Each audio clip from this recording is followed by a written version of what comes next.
Hello everyone, welcome to see my video about calculus.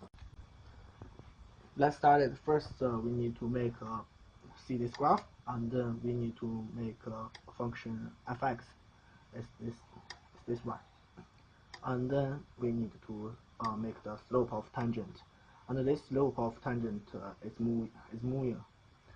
Slope of tangent or instantaneous rate at change of f at x equal a is this point.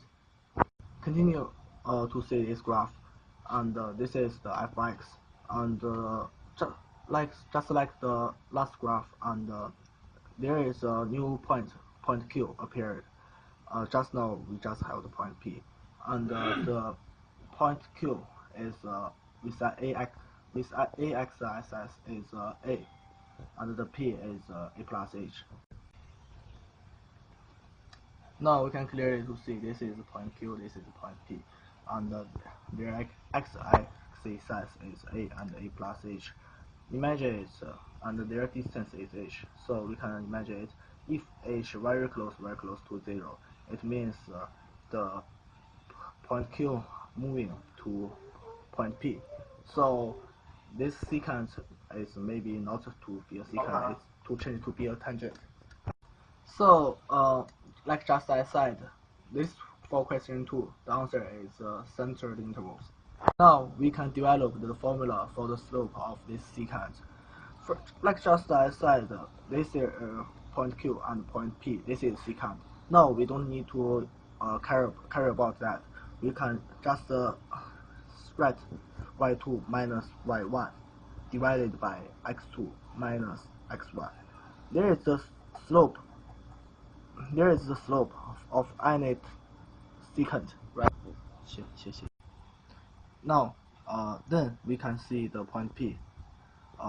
It is a plus h, so we can get this function, and then use the first function to minus with the second function is same as like just now we said y2 minus y1. Then we need to see the x-axis a and a plus h, and it means x2 minus x1 is a plus h minus a, and make this function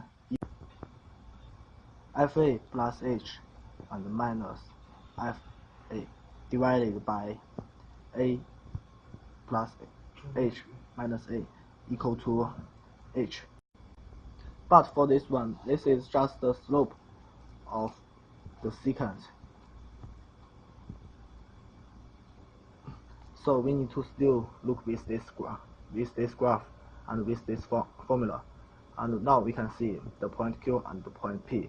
And because of the Q is moving, it can be very close to 0.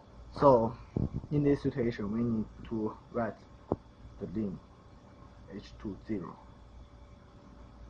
is and then h a plus h minus fa divided by h.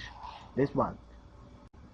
So this one is the slope of tangent about the point P.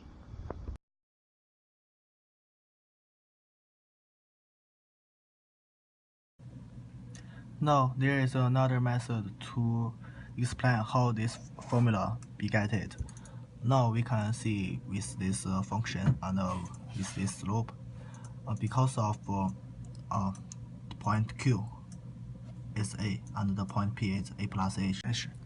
So it means if h very close to 0, it means y2 minus y1 divided by x2 minus x1. It means y2 is very close, x2 is very close to x1. So it's get the with the function h very close to 0 and limited, and then we can use the formula like just now we said that we can get this function. Then there is another way to solve this question, and we can get the same formula like that. Firstly, imagine it if there is a minus h, and there is a, and we can draw this secant, and then if h very close to 0, it means it nearly changed to be a tangent. So we can also use this function to solve this problem. It's fa minus h divided by a minus h, and change it is a is h and fa minus h.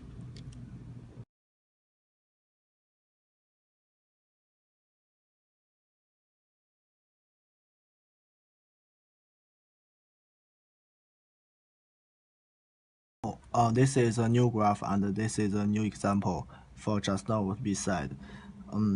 Firstly, we need to make this graph. This point is A, and we can clearly to see the point Q and the point N is very close to the point A, but they can't be equal to point A.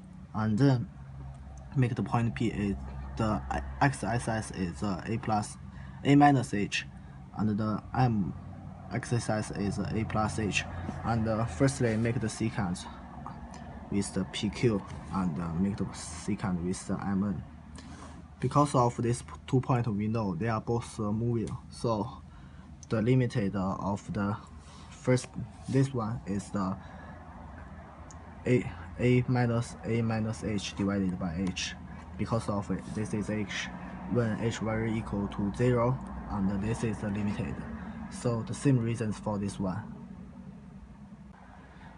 So for the last question, the answer is we need to use both of the following and the preceding to solve the question, because of there is a new situation that we can't use the same way that we did before.